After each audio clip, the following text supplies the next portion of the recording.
Have you ever promised yourself you wouldn't trust the wrong person again, only to be blindsided when a partner broke your trust or walked away? Or do you avoid trusting anyone, declining their calls and invitations only to wonder why you feel so alone? I'm Dr. Annie Campanile, trauma survivor and professional coach. And in this episode of Heal Your Trauma, Find Your Voice, we are exploring the subconscious trust patterns that shape our relationships and how understanding them can help you create stronger, happier connections. Welcome to Heal Your Trauma, Find Your Voice, the podcast for trauma survivors ready to break free from people-pleasing and self-doubt. I'm Dr. Annie Campanile, here to help you trust your intuition, communicate clearly, and build relationships that fulfill you. Each week, you'll learn practical tips to heal past wounds and turn surviving into thriving. Welcome back to episode 6. Today, we're diving into a topic that lies at the heart of every relationship: trust. Before we even say hello to another person, our survival brain does a quick survey to determine whether or not they can be trusted. Maybe you keep your guard up when people want to get close to you, or you trust so quickly that you're surprised when people let you down. Today, we'll uncover the trust patterns behind these habits, and I'll help you begin to recognize which patterns shape your relationships so you can stop repeating painful cycles and start building trust that feels safe and mutual. Let's explore the first of our 3 trust patterns: Velcro trust. Velcro trust is about holding on tightly, no matter how other people behave. At first, the connection feels exciting, reassuring, even safe, almost like you have finally found someone who really gets you. Because the intimacy develops so quickly, though, it's easy to miss signs that the other person may not feel the same way, or might not be as invested in the relationship as you are. In the beginning, it can seem like this relationship will finally be the one. But when the other person doesn't return the same level of closeness, stops returning texts right away, or pulls away completely, it can feel devastating. Like you've lost something significant, even if the relationship was still new. To cope, you might find yourself looking to the other person for reassurance, texting even more often, asking them what you did wrong, and even getting angry at them for not responding quickly. Velcro trust can affect the way we approach our physical connections, too. For a long time, that was true for me. Growing up, I always wanted more cuddles and longer hugs than my parents wanted to share. And until I was in my teens, I slept with a baby blanket my grandmother had made for me because the physical connection made me feel safe and loved. Even in college, I remember visiting my mom and carefully trying to extend our hugs, hoping she wouldn't pull away too soon. For people with Velcro trust, even the smallest moments, like the length of a hug, can seem deeply significant, and we can misinterpret people's behavior, the way I misinterpreted my mom's shorter hugs as rejection. Here are 5 signs that Velcro trust might be your trust pattern. 1. You dive headfirst into relationships, feeling an instant connection and sharing personal details early on. 2. You ignore clear signs that the other person isn't going to treat you well, focusing on what you hope the relationship will become rather than what it actually is. 3. You feel deeply hurt when someone pulls away, even if the relationship was still new. 4. You pour your energy into making a relationship work, hoping it will fill an emotional void, but end up feeling abandoned or disappointed when it ends. And 5. You frequently seek reassurance, checking for texts, rereading past messages, or worrying about whether you did something wrong. If you recognize Velcro trust in yourself or someone you love, be sure to tune into our next episode when we'll take a deeper look at this trust pattern. We'll explore where it comes from, how it impacts relationships, and what steps you can take to shift toward more fulfilling relationships. For now, remember that Velcro trust develops as a way to help us feel loved. It's not bad, but it can create unintended barriers to authentic connection. The same is true of our next trust pattern: Cactus trust. Like Velcro trust, Cactus trust forms as a way to protect ourselves. But instead of holding on too tightly, Cactus trust keeps people at a distance because closeness is seen as risky or even unnecessary. As you might have guessed, Cactus trust gets its name because, like a cactus, you protect yourself by not letting others get too close. And Just like a cactus stores water to survive harsh conditions, people with cactus trust are really good at relying on themselves, since they believe they can't, or shouldn't, depend on others. While this independence feels protective, it often creates a painful cycle where you push people away to avoid being hurt, only to feel lonely and misunderstood when they stay at a distance. I know this trust pattern well because I've used it too. Even though I relied on Velcro trust for most of my childhood, my painful first marriage and divorce taught me that my openness could be taken advantage of. So by the time I entered graduate school, I had fully shifted to Cactus trust. I engaged with people warmly, but superficially, convinced that I was protecting myself from harm when I was actually harming myself. I was across the country from home, struggling to adapt to the formal culture of an Ivy League school, and I only shared positive updates with my friends and family. I hid my loneliness and uncertainty from them because I believed they would pull away if I revealed my needs, or what I saw as my weakness. Back then, there was no texting or social media, so phone calls were the only way to connect live. My friends were busy with their babies, and our lives were in completely different phases. I really missed talking with my friends, and I wished they would call me, but I never told them that. One afternoon toward the end of my first year of graduate school, I sat on a picnic table outside my apartment with my head in my arms and tears sliding down my cheeks. My chest ached with frustration as I angrily asked myself, why don't my friends call me? Don't they know how lonely I am? Don't they know how hard it is for me to be here? And then it hit me. I answered myself, of course they don't know that. How could they when you always tell them you're fine? Sitting there in the sunshine, I finally understood that my friends weren't neglecting me. They just didn't know I needed them.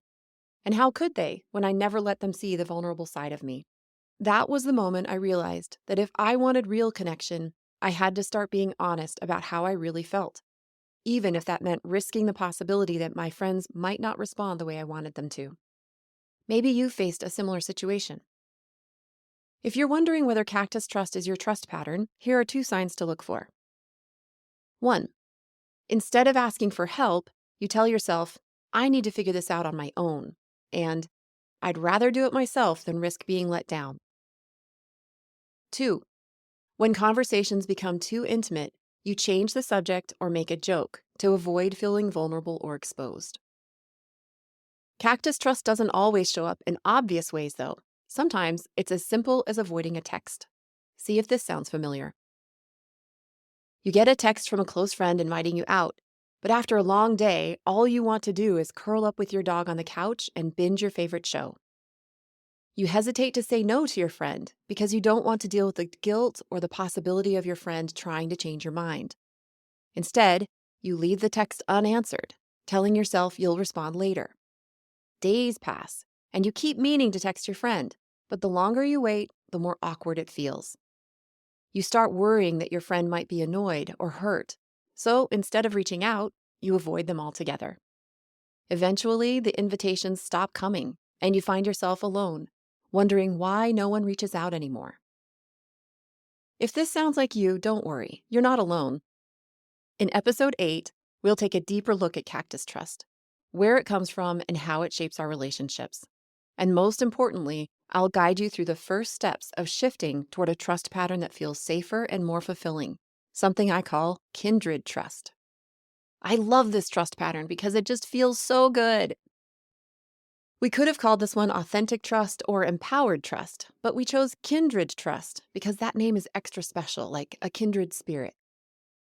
Kindred trust is the kind of trust where both people feel safe to be themselves without fear of judgment, rejection, or disappointment.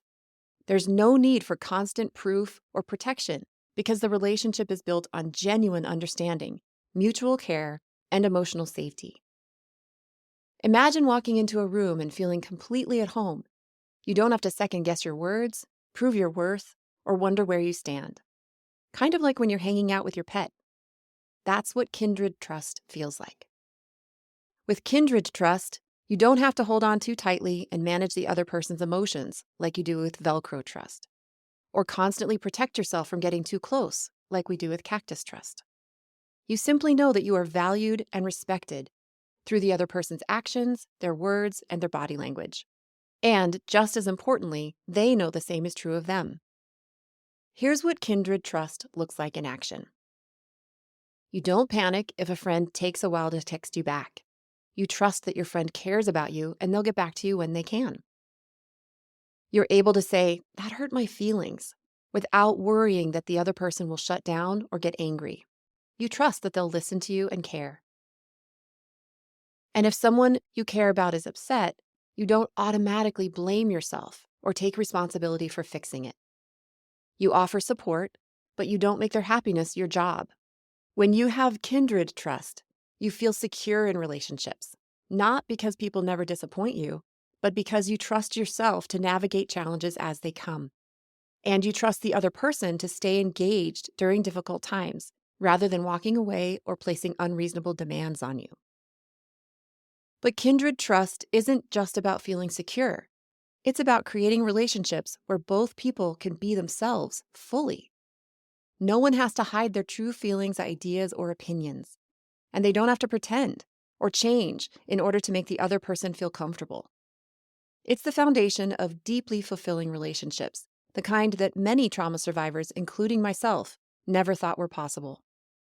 If this sounds too good to be true or seems out of reach, be sure to tune in to episode 9, when my husband and fellow trauma survivor, Christopher, will join me for a conversation about how we cultivate kindred trust in our marriage. When we met, Christopher and I were still grieving the losses of our spouses, and although we had healed significantly, we still relied on Cactus trust and Velcro trust to keep ourselves safe. But with time and careful intention, we have developed a relationship in which each of us feels comfortable being our full, creative, highly sensitive selves. In episode 9, we'll tell you how we nurture kindred trust, and we'll guide you toward developing it in your own relationships, both at home and at work. That's all coming at the end of this little series on trust. For now, I've got a reflection activity that will help you become more familiar with your own trust pattern. During the next few days, take some time to ask yourself the following 3 questions and write down your answers. See if you can take on an attitude of curiosity and suspend any self-judgment that might arise. Question number 1. How do I typically respond when someone I have just met asks me a personal question? Am I eager to share all the intimate details of my life? Do I change the subject to avoid sharing anything personal? Do I answer the question thoughtfully and then ask a question in return? Remember, no judgment. Just ask yourself, how do I typically respond when someone I've just met asks me a personal question? Question number 2. What emotions come up for me when I imagine trusting other people? And question number 3, how does my body respond when I imagine trusting people? Is my body relaxed when I think about trusting others, or do muscles get tight? Do I feel like running away or getting ready to fight? See how many body sensations you can notice when you imagine trusting other people. Remember, there are no wrong or bad answers to these questions. They are simply a tool for becoming familiar with your current habits when it comes to trusting others. We'll add even more clarity as we continue with this 4-episode series on trust.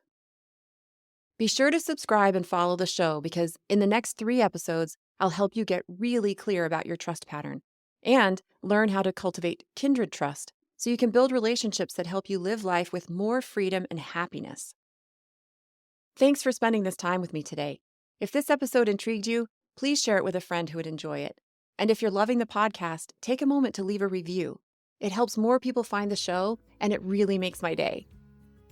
Next week, we'll take a closer look at Velcro trust, so you can recognize when you're holding on too tightly, understand why it happens, and learn how to give people space without feeling rejected or unsafe. Until then, I'm Dr. Annie Campanile, reminding you that healing is possible, and you don't have to do it alone. See you next week.